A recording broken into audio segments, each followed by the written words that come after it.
comment telling us that the stage is all yours, Mary Jane. Go ahead. All right, that's great. And it's a pleasure to meet you, Alex. Same. One of the things I've been doing as part of this research project is to attend or sign up for a number of webcasts. So I've seen you often enough in the last week or so in some of the groups that you've been part of that I feel as if I may know you. Anyway, starting with this then, as Santiago has said, that we're trying to get a sense of what's happening in California in terms of the support for adolescents in particular. So, you know, we're trying to sort out what's working, what's not, and in particular, how you might be able to bring some of that together in a more coherent way. Yep. So if you had to describe it succinctly right now, what would you say is the current strategy of the state of California to support the learning and development of adolescents? Yeah, I think, let me back up. I'll get there. Just backing up in terms of what my perspective is informed by. A lot of my work is working directly and in service of two large intermediary organizations, California Education Partners and the core districts, both of which have large grants from the Bill and Melinda Gates Foundation to focus specifically on improving the on-track rate of students. Core is focused solely on 9th grade, and Ed Partners is focused more on kind of 7 through 12. But really, you know, both of them have initiatives that are directly focused on improving outcomes for adolescents. And as part of that, what I've been doing a lot of in the past couple months is interviews in schools, trying to figure out how that work is going. And I think a lot of what would inform my answer to that question actually starts there, which is to say that right now, when you take a look at what's going on in California schools, there's a high level of chaos in many places. I think people had hopes that this year would be a return to normal. I don't know that I ever thought those were well-founded, but they existed nonetheless. And I'm not sure what the situation is like for you all in Ontario, but in California, the basic workforce is not normal. That we have a huge crisis with the fact that there are not enough substitute teachers. And so, especially at the high school level where teachers have prep periods built into their schedule, lots of teachers are ending up spending those prep periods substituting for a colleague's class because there are no subs. And, you know, I can't really ferret out the extent to which this is a great thing. It's extra money. Teachers, you know, California has a very high cost of living that, you know, teacher salaries are not at a professional level relative to the cost of living in many communities. So it's a pretty big incentive to get extra pay. But what that means is that it's really hard for organizations to have professional learning for teachers this year. And teachers are, you know, we're just finishing a set of interviews. We either ended up ultimately canceling or rescheduling about half of them. And I've never seen anything remotely like it. So I think the first thing I would say in answer to your question is it's a really hard time for anything coherent to get heard above the din of, it's not quite post-pandemic, but, you know, the din of this time. And I think the other thing that again should not have been surprising, but I think for a lot of people somehow is that the students' social emotional needs are higher this year. Everyone you talk to talks about, in some cases, it's literally higher levels of violence in the school communities. In other cases, it's just students who are more stressed, more mental health needs, more, you know, issues going on with their families that are challenging.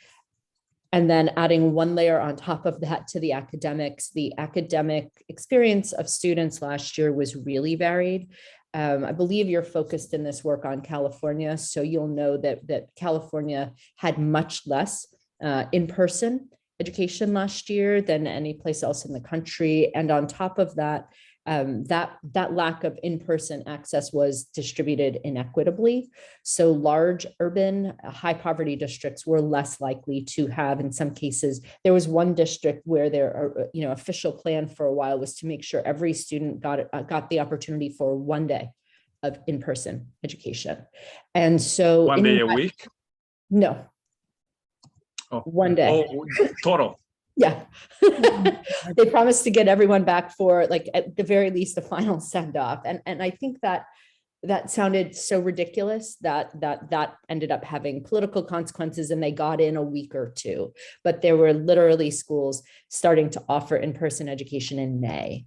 Especially at the high school. The high schools had the least. Kids mixed the most. There were the most concerns about COVID. And again, the part of it's political. The smaller, more rural communities tended to be take fewer COVID precautions and have more political pressures to reopen. But at the end of the day, our large urbans offered very little in-person education. And the experiences of students who were doing remote learning, that also accelerated inequities, so that some students actually did better in remote learning. And you've read all of those stories, and others experienced almost no education or dropped out of it entirely. And so we knew that. And yet this year, when students showed up, the range is larger than normal. And I hear teachers saying things like, our sophomores this year, they've never been in high school, and so they're acting like freshmen. They don't know the school systems, they don't understand the social things. And not only that, they really didn't learn algebra last year. And so everything, thinking about what California is doing in terms of a policy perspective, if you're sitting at the classroom level, my sense is no one sees it whatsoever. All these other things are going on. And I don't know I can't think of a single conversation I've had with an educator this year that has anything to do with your overriding policy question. Yeah. That's just such a huge task. Yeah. So I'm going to take what you just said, though, in the context of the work you referenced earlier, where you're working with groups who have Gates Foundation resources to increase the number of kids who are on track. So are they still finding the ability to work on that set of goals that were in the original grant, or what's happening with that? So both organizations are trying. And I think they're having differing success in different places. And I can't say I understand all of the why. The two organizations have slightly different approaches, but they also work in very different communities. The core districts, you may be familiar with, but they're 8 of the largest urbans in California: Los Angeles, Oakland, Long Beach, 5 others. And CalEd Partners focuses on what they call the middle 500. Not exclusively, but they're looking not at the tiniest districts, but not at the largest. And they are working with some larger districts like Pasadena and Burbank, and a couple tiny districts. There's one K-8 district they're working with that I believe has fewer than 200 students. But most of their districts have 1, maybe 2, maybe 3 high schools in them. So they're very different districts. And in a lot of those districts, we hear people saying, that they within their district are they're finding agency and efficacy around the work. And CalEd Partners has laid out a few different options for the nature of that work. And they are pursuing ones that align most with their goals, whether that's thinking about interventions and tracking the effects of interventions for, monitoring who's struggling, as students, doing what, early warning indicators type stuff of just looking at grades and checking who are the kids who are struggling, what might help those kids, and really thinking about what in an MTSS framework might be called tier 2 supports. There are a lot of places working on that. Some places are working directly on mathematics, especially 9th grade math, which in California is very often either algebra or the first year of a 3-year sequence that would lead up to calculus. and really trying to do things to improve kind of the very basic tier 1 instruction that kids are getting. The other thing that's common actually across both of them is really trying to get people to look at grading. And I would have answered this question differently 10 days ago, but grading has, there's currently almost a tornado-ish effect around grading, because a couple of districts, including LAUSD, which has a really high proportion of the number of students in the state overall, it's the second largest district in the country, have announced changes in their grading policy designed to do things like either eliminate D's or F's, you can't fail kids, or eliminate D's. They're trying to take policy steps to make it harder for massive numbers of kids to fail. And those have happened quickly. They've happened without a lot of stakeholder engagement. And just there's now a media frenzy. I'm ending up being interviewed daily today about this. And, I think at the core, it's very clear that the way grading happens is really inconsistent. In most high schools, it's a teacher autonomous decision. And, as we're interviewing teachers, we routinely hear, yeah, I never really thought about this. I just did what I thought my teachers had been doing or what I believed is right, but I never really considered how these things play out. And both organizations have presented their district partners with the research of Joe Feldman on grading for equity, and Ed Partners is also working with Doug Reeves, and they're really trying to engage these districts in a thoughtful, and in these schools, in the case of CORE, a really thoughtful consideration of what are our grading practices, and how might we think about grading differently in ways that don't have such harsh, punitive, and also inequitable effects. I think most of the schools we see have really unequal failure rates across teachers. I'm not sure if that would be surprising to you in your context, but quite a few schools, there's a teacher who is known to fail 70% of the students. And so there are kind of informal scheduling processes, such as, freshmen may get this teacher for algebra, but don't give anyone who's already failed this teacher if they're retaking algebra sophomore year, because then they'll almost definitely fail it again. And, there are these informal workarounds to Band-Aid over the fact that you clearly have something not working in teaching, instruction, scheduling, grading, if you have 70% of your kids failing Algebra 1 in a particular teacher's class. And rather than deal with that, schools have informal systems that somewhat, though not fully, mitigate the consequences of it. And so, CORE and Ed Partners are trying to get people to kind of crack open that black box and take a look inside. And in some cases, that's, the phrase I hear the most is third rail. People are really concerned about the kind of within the school political ramifications of doing that. But now this is something that is becoming, definitely a state, but the whole country is taking a look, going, what's going on in the, as I heard yesterday, the phrase was densely populated, which is, I guess, our new euphemism for when people used to say urban. But, the densely populated district, is that just districts? Is that just a problem there? Was the question I got yesterday. And my comment would be that nothing good comes of a situation in which the politicians decide that they're going to solve a problem that close to the classroom. Anyway, so, are looking at this, you described, I think, some potentially promising work that's being done by some groups.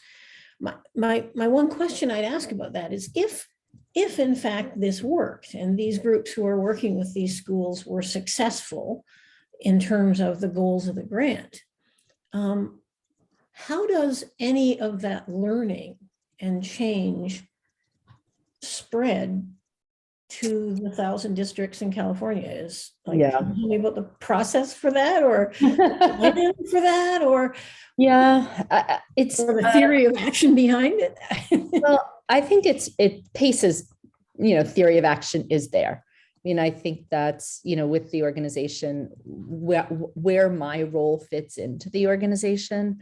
The work I do has not historically been done by PACE. PACE has been a research policy oriented, bridging the gap between research and policy. I think the place that I sit and am trying to nurture in PACE is actually research policy practice, and really thinking about what are the ways that, Heather Huff is our executive director. She spends a lot of her time connecting with folks who are at the state level. She has close contacts with some people in the legislature, but also all of the professional organizations, advocacy organizations. And I spend most of my time working with these organizations that are directly serving schools and districts, trying to, some of the work is focused on a particular content area around adolescence and on track, but connected to that is work around slightly different flavors of continuous improvement work as well. And if you want, we can talk a bit about what is and isn't happening in the state with continuous improvement, because I think that's relevant here. But the answer isn't that there is not a direct mechanism. I very much and PACE am trying to create one where things we are hearing about in schools are discussed within PACE, and then I think of it almost as a relay. I'm looking at schools and passing information to Heather. Heather is in turn, hearing both, from those other organizations and also from me. And hopefully we at the very least have a relay that's going to try to create a reasonable flow of information. There are informal networks that district leaders have to talk about these things, but I am not aware of any particularly good scaling mechanism. I could think about what hypothetically might be, but I don't see it happening on a regular basis. I may not see, maybe it has to do with my position. You might hear something very different from a superintendent or principals in their professional networks.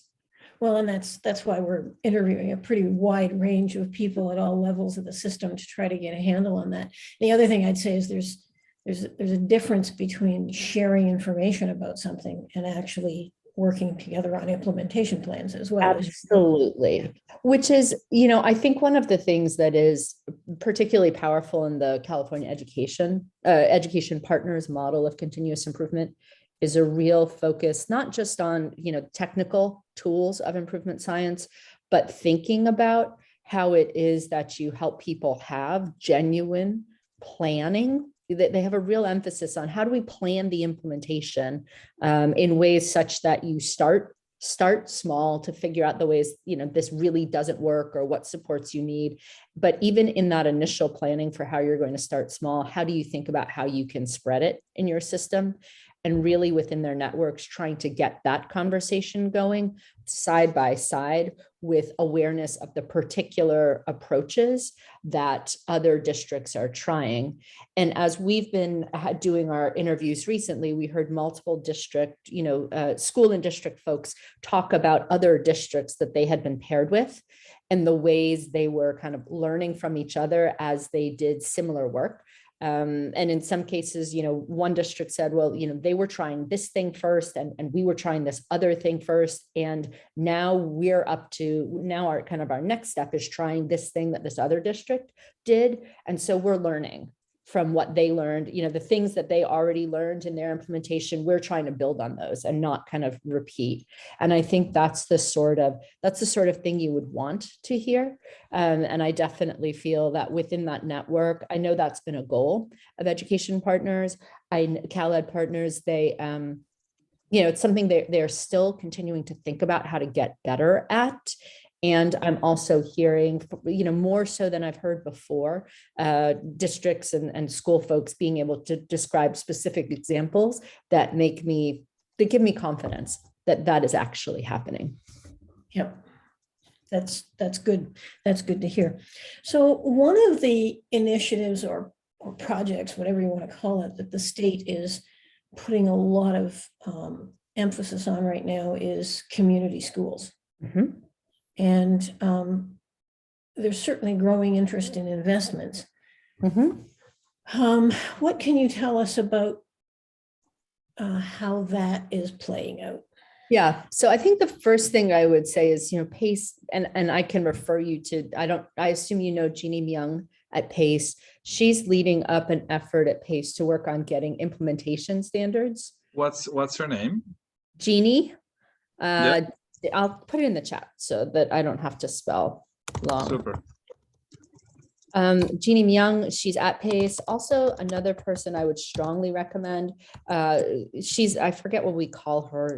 She's one of our affiliates. She's actually she's one of the main experts on community schools. I might start with Hayan Kimner. But so yeah. We are working to get implementation standards for community schools. I think the other thing I would say, again, it's taking a step back to answer your question. Ultimately, the schools this year have been flooded with what they see as short-term money. And the questions that happen when huge amounts for California of money are dumped on the table with the directive, you must spend this in 1 year or 2 years, or in some cases, if you do the numbers right, you can spend it over 3 years.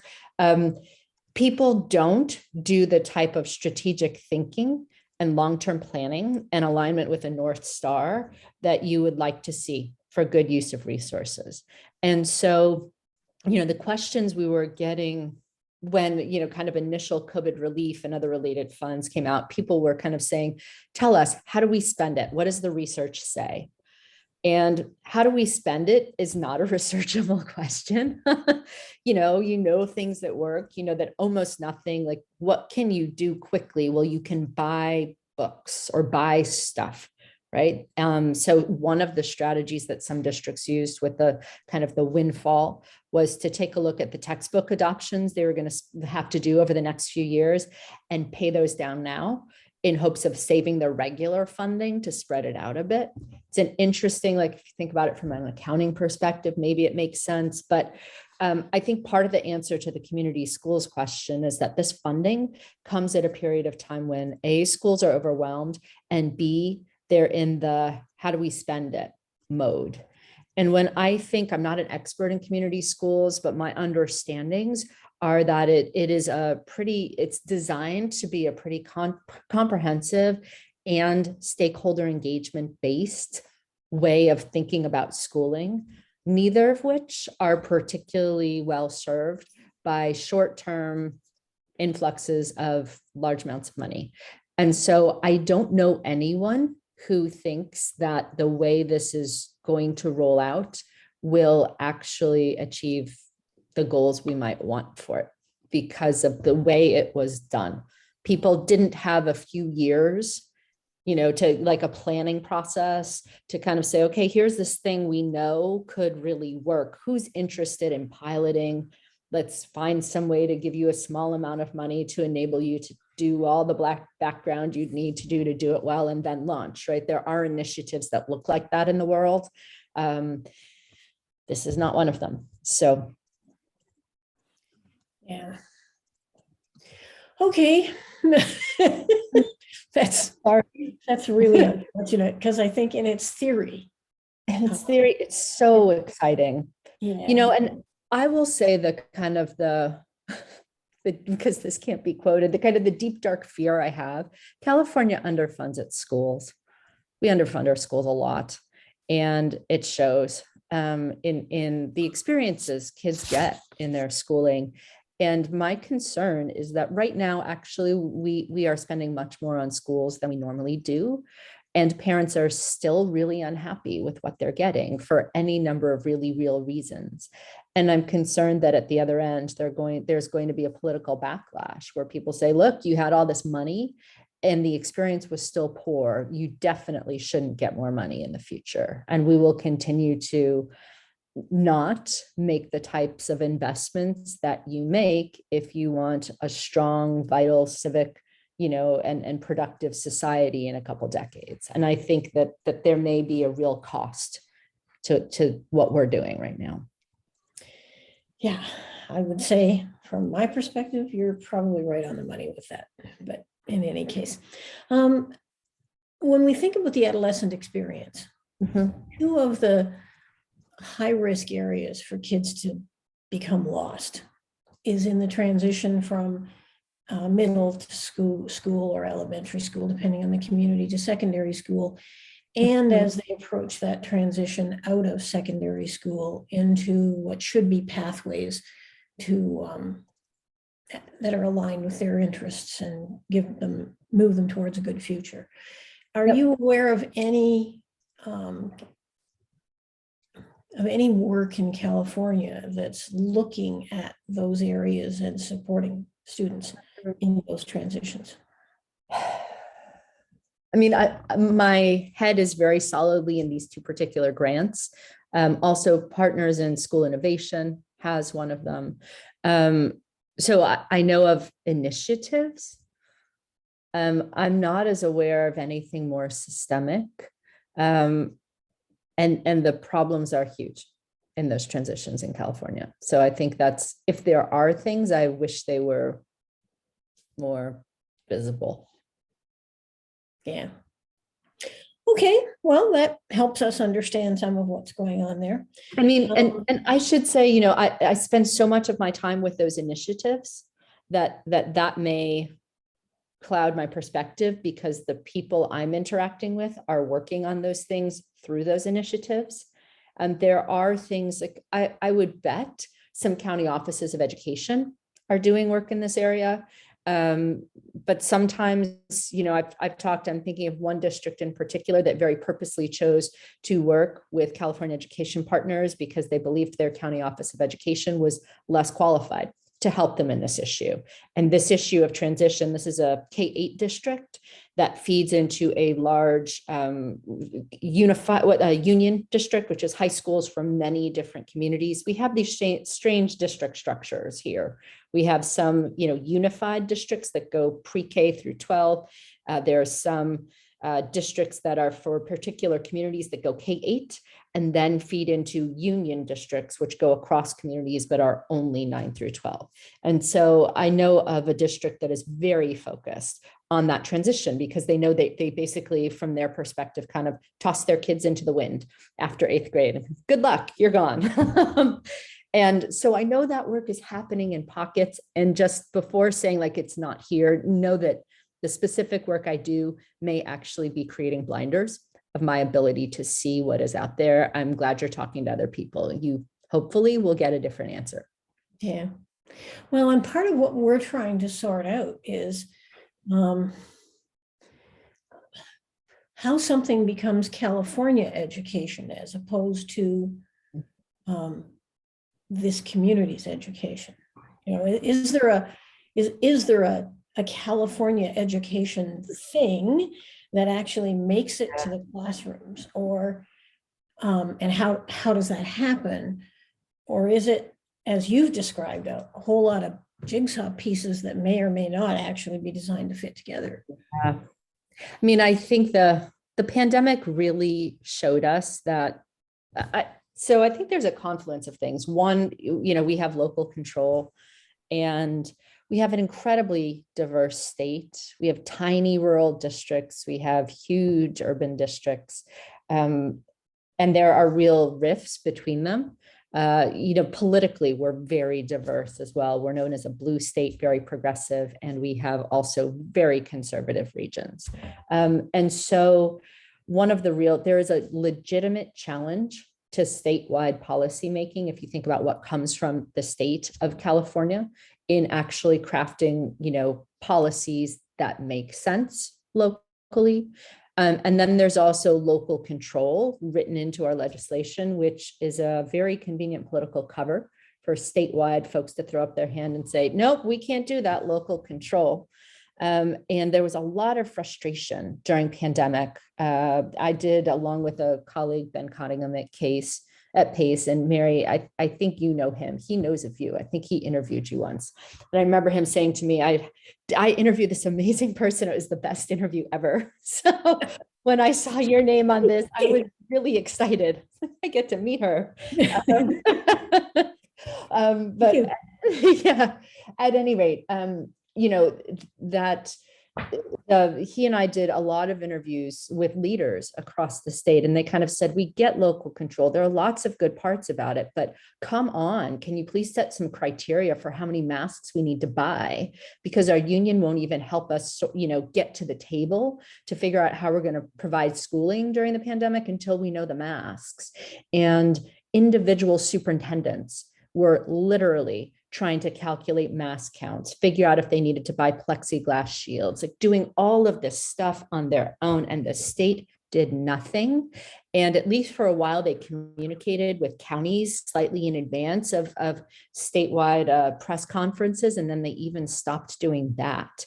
And so there have been concerns raised that I can't really comment on well about particular leaders right now being even less effective than normal. But we have some real problems in our statewide governance around, like, how is this supposed to work? How do we function as a state, but a state where there's a strong element of local control? And I think we haven't figured it out. This is a very US-centric analogy, but I have an 8th grader who is currently learning about the kind of the start of our Constitution. And prior to the Constitution, there were the Articles of Confederation, where the federal government couldn't even do taxes, and they couldn't pay the Revolutionary Army and all of this mess. And there was basically no overarching government.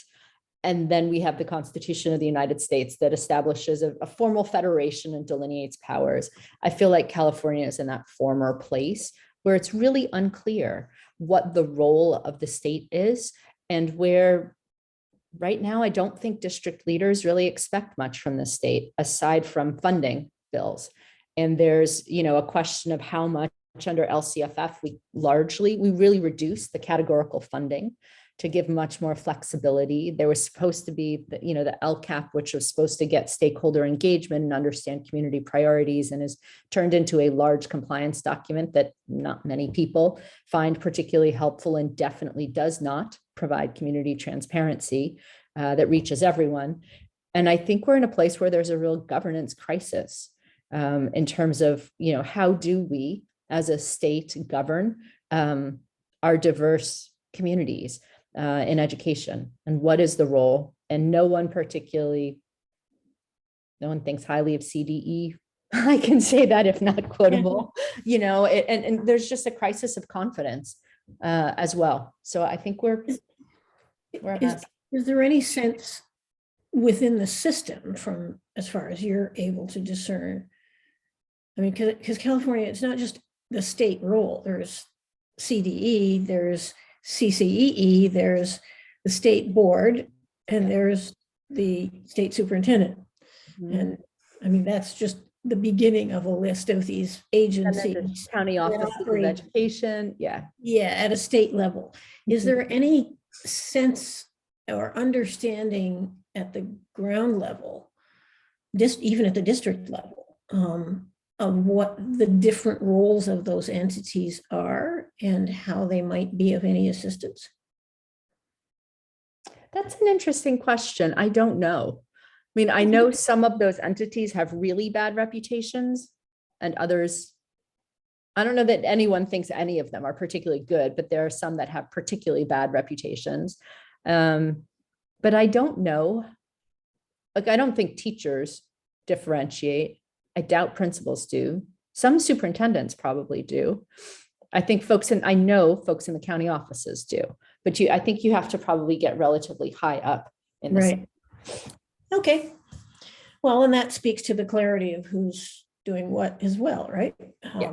Anyway. And the fact that some of those things were created as purposely redundant to go around other parts of them. I mean, the mess was by design as a political solution to what. Yeah. Okay. And so that's fair. Going on from there. So you're telling me you don't really have a sense of a larger statewide strategy in very many places. Now, I did hear from someone about the state having, the department perhaps having put out a roadmap to English language. Yeah, they did. Learning. Mm-hmm. And Like, is that model helpful? I'm not the best person to ask for that. I will tell you that some advocates were really happy to see it. That was pre-pandemic. I have no idea what survived in whose consciousness the turmoil of COVID.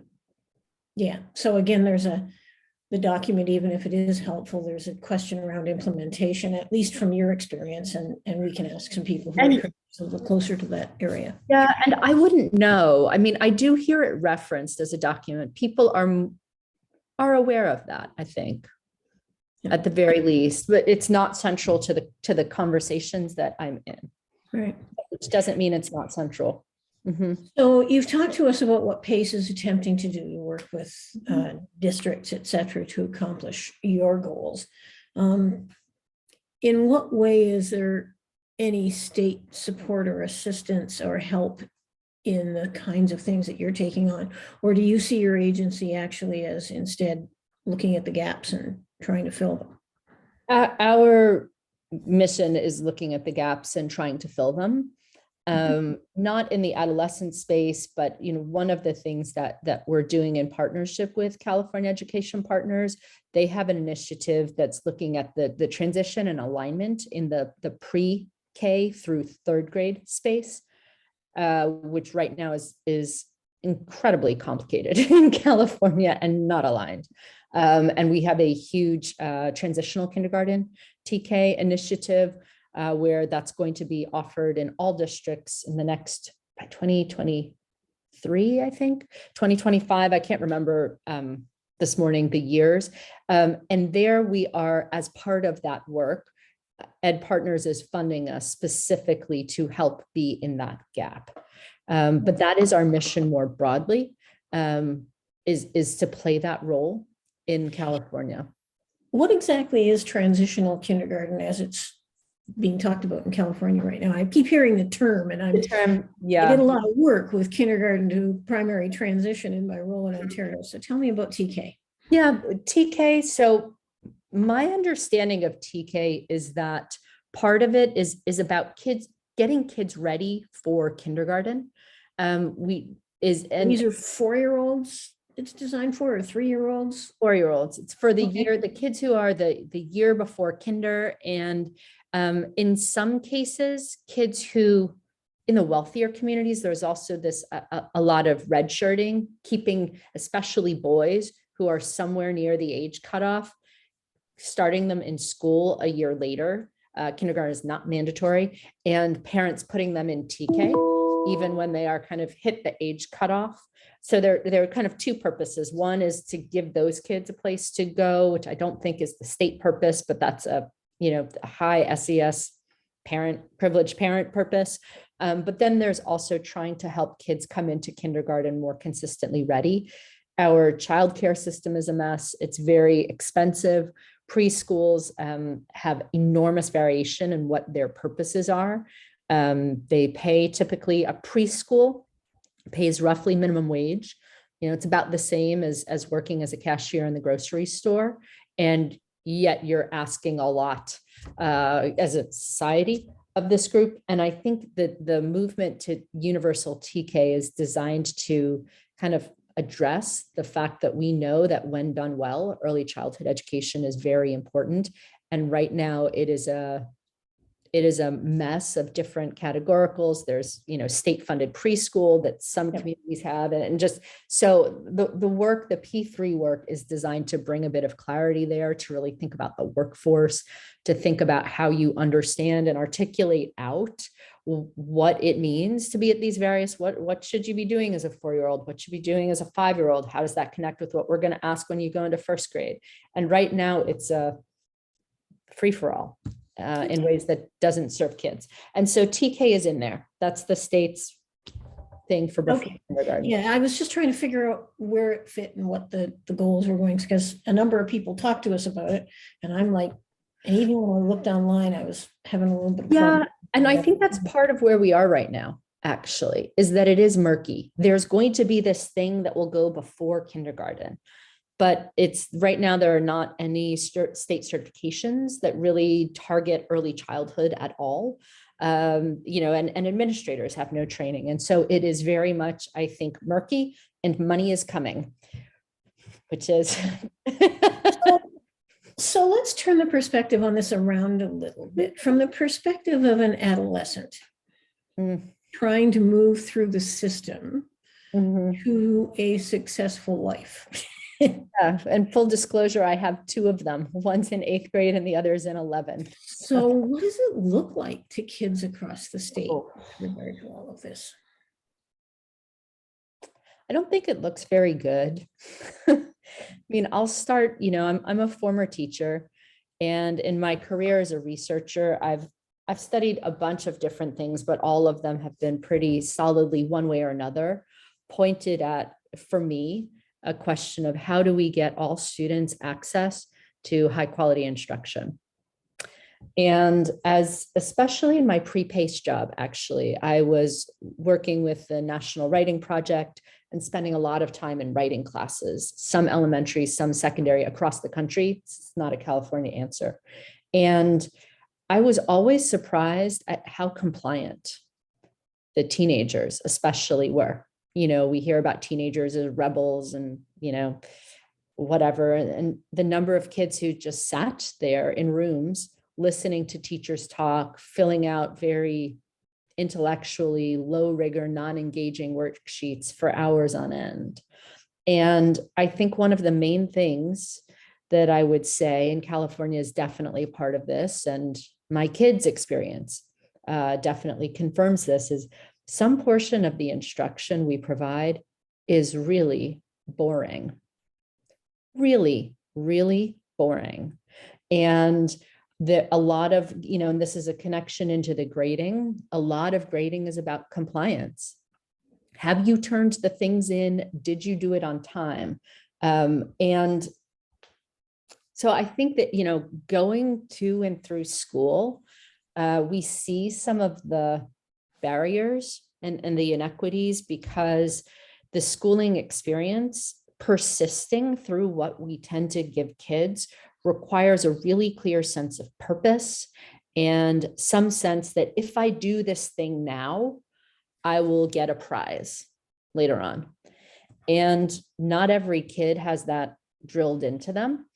And when the instruction's bad, not every kid has the supports necessary to remedy that. And I will say I live in one of the most privileged communities. My kids go to school in Palo Alto. It's my son's high school is directly across the street from Stanford University. And estimates I've heard say that, and no one knows because the school won't count. They won't survey, they've been asked to, they won't get good data on this. But people guess that 40 to 50% of the students there have paid private tutors in one or more subjects. Kids take classes in advance so that they can get good grades. And then the school very proudly displays where their graduates go on to university. And that's who gets through with distinction in general, are kids who disproportionately are very privileged. And I think I would say, and these are my own biases, that some of the root challenges are in the tier 1 instruction. To kind of badger a quote from a principal I was talking with recently, we know adolescents can engage. They engage all the time. They're just not engaging in school. And so what is it about the way we're doing school that is so disengaging? How do we treat kids who are not compliant, who don't come in with the belief that I will have a better life if I do the things the teacher tells me? How do we get those kids through? How do we make it so that that's actually not the question we're asking, and that school appears, and is respectful of students, genuinely interesting, relevant, rigorous? I don't see these things as in opposition. Rigor and relevance should very much go together. But I think the core instruction, when I say that, I believe it should also be social, emotionally fulfilling.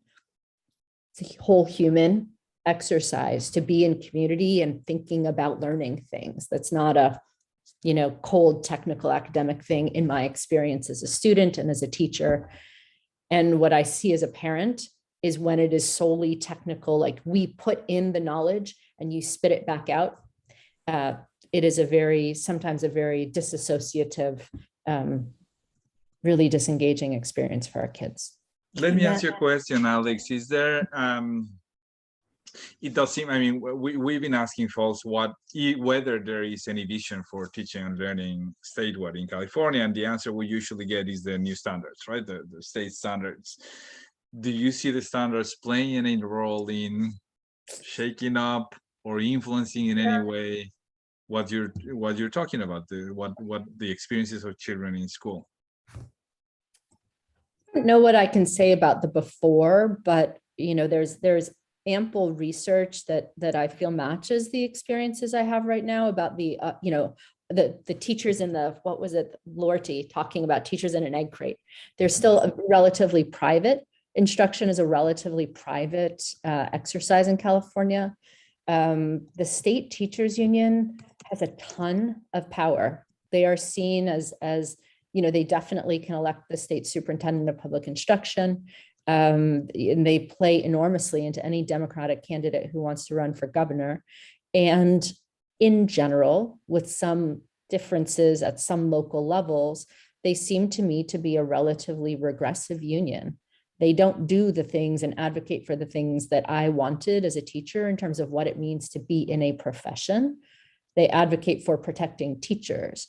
And there are reasons in our state context in terms of cost of living and everything else. I can understand how they would get there. I'm not trying to union bash it. Their stance comes in context, but we don't have a state where teaching is as professional as it could be. And so I think the standards are making a difference in some places. But I think, all of the Common Core, the rollout of that in many states across the country was really politically rife. And at least I can say locally, a lot of districts kind of took the stance of, these are largely the things you're already doing, but some of them have been moved to different grade levels. And so now we do fractions in this grade instead of that grade, as opposed to this is a fundamental shift in the nature of the instruction we want to provide kids. And with the way our schools are set up, they're really, in many places, and this goes back to funding, there's not the type of sustained time for teachers to collaborate together. And we don't have good structures that would lead that to be successful. There's a book you may already know, Systems of Instructional Support. The lead author is Paul Cobb. It's a couple of years old, but it talks about how basically to think about instructional reform, you really need to take a systems approach. It's not, individual PD, it's not PLC, it's not coaches, it's all of those things working in alignment. And we don't have that type of system in California, so instruction has not shifted. Very few systems do have that. Yeah. Some do. Some do. Some do, and you can see the impact. Yeah, absolutely, for sure. Yep. I'm sorry this isn't so uplifting. No, this is. We talked about a number of things from your perspective. So in relation to thinking about the education experience of adolescents, sort of statewide and the challenge, I'd ask you, what would you identify as the most important challenges and the most important opportunities to take something on that could make a difference? Well, I would go, tier one and engagement tied. If tier one meaning just the basic instruction that all kids get as part of, I think that's really important, and improving there would be huge and the hardest. I do think that one of the things the pandemic did, which is somewhat fascinating, is elevate awareness about the number of kids who fail classes. And also, I think, and this is something that I'm really trying to get people to look at, is the difference in our graduation rate and the proportion of students who graduate even eligible to apply to our four-year universities. In a lot of communities, it's, in the large urbans that I'm in, there's sometimes a 20% difference in the number of kids who graduate, 20% or more in some, and those who are even eligible to apply to the four-year system. Does that show up, if I can just interject here before we move on, does that show up in the dashboard for those? The dashboard, my pet peeve is that, so it's buried in the dashboard and not possible to disaggregate in the college and career ready metric. You used to be able to find it, but now it's a bit more hidden, and I'm not sure why. I think it's really, on the one hand, it's good. It's a good signal that we care about good career options for students who are not going post-secondary. On the other hand, from an equity perspective, I very much believe in the importance of transparency of, important indicators, and saying, can you, what percentage of your kids can even apply to your four-year system, seems to me is something you'd want very much front and center. So I think when the numbers of failures went up, and in some cases they went up, not that this is not important, but 10% of whatever it was prior in the particular communities I've looked, if 50% of students failed, got a D or an F in one class freshman year, suddenly 55% were getting that last year under COVID. Somehow that caught people's attention and they're paying attention. And so I think, that's where this grading reform policy changes have come. I think that's a really important thing to look at, and potentially a lever to get people to kind of say, what's happening to our students? Where are they falling out? What's going on with these classes? Like, how can it be that 50% of our students fail algebra in in their freshman year at this particular school? How can that be? So I think that's the hope, is that there's elevated awareness of the fact that in some communities, this is going poorly for very many kids. Okay, so there's an opportunity to take advantage of that if someone wanted to. Yeah. Just as we close here, because we are cognizant of the passage of time, is there anyone else? You've already mentioned a couple of names that you think we should speak to about community schools. Is there anyone else we should be speaking to with regard to the adolescent experience in education in California? Or any key reports or work to look at Yeah. as well. I would almost always direct you to Laura Schwalm for thinking about. We're just talking to her in a few hours. Yeah. Yeah. Someone else who, and the superintendent of Oakland is, Kyle is really thoughtful. I would also potentially look at the superintendent in Garden Grove. I can give you both of their names. Is it still Gabriela Maffi? Gabriela, yeah. Okay, yeah, we know her, but thank you. We didn't have her in our list yet. Yeah, no, and I say those two names because I know they're both thinking really hard about, they're two of the core districts. I know they're thinking really hard about how they take this on. So good. Super. Well, thank you very much for both your thoughts and your insights and the time that you've committed to this today. Yeah. Hopefully our report will not disappoint when it comes. No, please send it. And Santiago, it's lovely to see you again. Mary Jean, it is lovely to meet you. I feel very honored to talk with both of you this evening. Well, thank you. So, this was awesome. Building my ego here. We appreciate also the passion and the candor in your testimony reflection, Alix Gallagher. We don't take it, Alex. Sorry, why am I saying the last name too? We don't take it for granted, and we and that's where we want to get to really how what's the bleak picture if it's bleak, and what is it?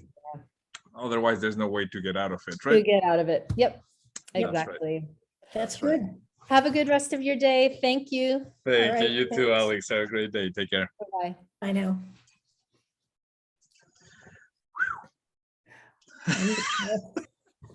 Oh God, Satya. Like, it's fine for the people at the state level to talk about all of these processes and what they're doing to solve these problems, but yeah, she's right. She is absolutely right in terms of what has to happen at the school level. Yeah. And it's interesting to me, like even before our Student Achievement Division, our ministry felt it had a role, at least in rolling out new curriculum and making sure people had opportunities to understand what was there, right? Like they actually did, bring the key people in districts together and try to inform them of, I mean, it was a really bad process for informing them, but they at least tried. I mean, Yeah, that's right. At least they saw it as something they had to do. I mean, if I listen to what she's saying, the state has no role in instruction. Yeah. No, I think that's a consistent. I mean, that's I think no matter, I mean, all Sue could talk about was the standards, but again, standards without any attention to what you do in classrooms. Well, and this is it. Like, is there even? I'm trying to think. Like, admittedly, I'm thinking back in my experience when we were talking to particular elementary teachers in the mathematics area. We would invite elementary improvement groups to a PD session and ask them, because their boards were engaged in a math project or whatever. And we would ask teachers to bring their curriculum document with them. And when we started our journey in Ontario, there was a surprising number of them who would show up with the textbook. Yeah. And yet, I mean, I know they teach teachers about curriculum documents in Teachers College here, but it didn't come through as something that should influence their thoughts about instruction, per se. But even then, and done badly, the ministry at least felt it had a role in that. Yeah. Like, I don't know how you think as a state that you're going to do anything in your education system if you don't focus on instruction. Yeah. And learning. Yeah. Yeah. And there's a part of me that says, if local districts aren't using their dollars, like they have local control, yes, but as a state, you can do a number of things to make it more likely that they're going to follow a path that attends to their context, but identifies the sort of the key pieces in the middle of the mess that have to happen. Yeah. Yeah. I'm now starting to wonder, what if we talked, like, would we be able to talk to somebody in, maybe not a state as big as California, but I'm thinking about Maine or one of those states that actually is at the top of the heap in the US. Yeah. What structures and what do they do to create coherence in the system? Do we have any idea? I mean, I don't have any idea about that. Do you in your work have any idea? No, let's check with, I mean, Massachusetts might be one too. Tom Right, Pesant, that's what I'm thinking, not Maine. here. I was thinking Massachusetts. Massachusetts is the big one. Yeah. At least in terms of success. I wonder if we could include somebody there saying, so you're really good. How the hell do you do that across the state? Right? Yeah. Like, because they have the same federal structure and similar state structures, perhaps. Yeah. Or is it just they don't have the diversity that California has? I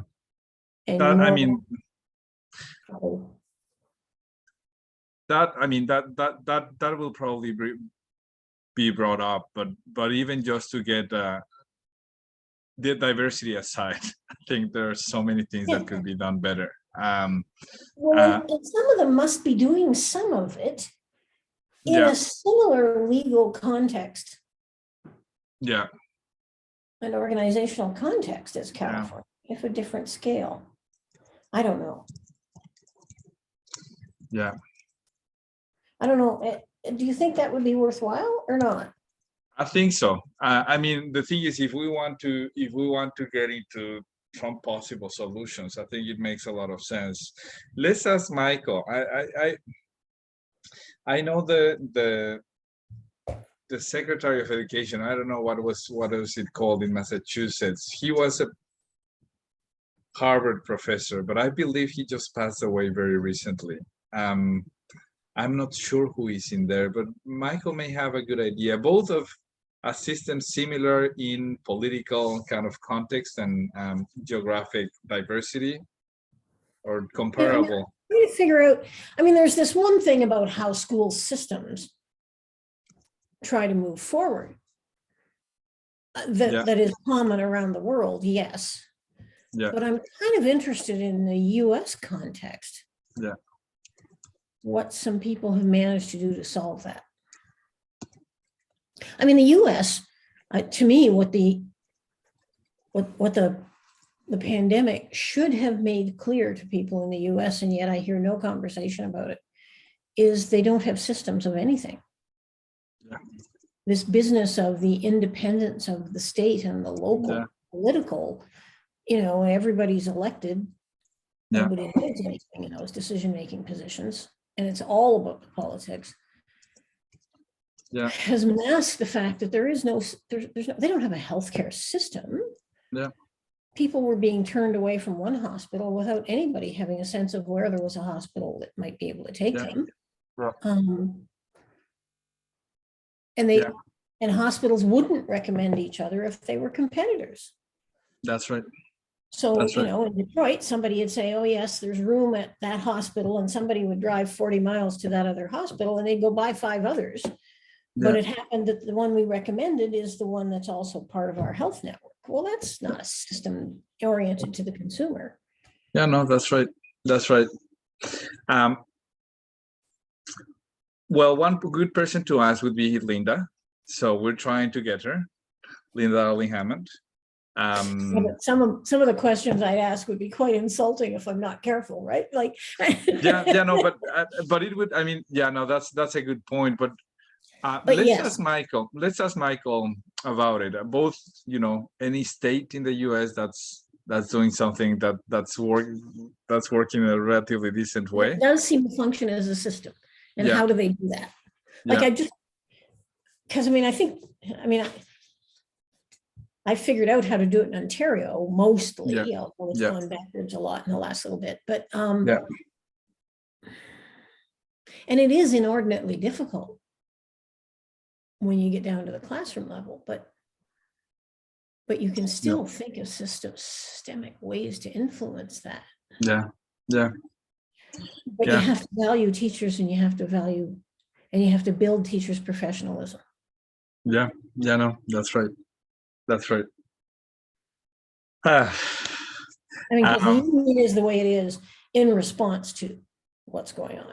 Yeah. I mean, I would have my arguments with the union from time to time, but most of the time, as long as I wasn't dealing with the political leaders of the union, because they would have to say certain things just for the sake of that. But if I was dealing with the senior staff in the union offices, we could make things happen together. That's right. That's right.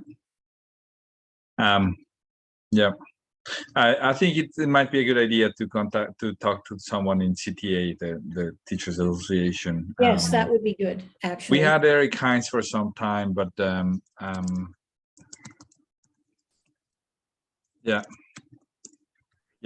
good. That's good. So let's ask Michael about it, Mary Jane. I don't know if you want to send him a note, or I can do that as well. Whichever. I can send him a note and try to explain. That would be awesome. And you can add to it. That would be great. I have to leave now. I have to give my wife a ride to her office, but just expect the interview. Oh, and I will stop the recording. By the way.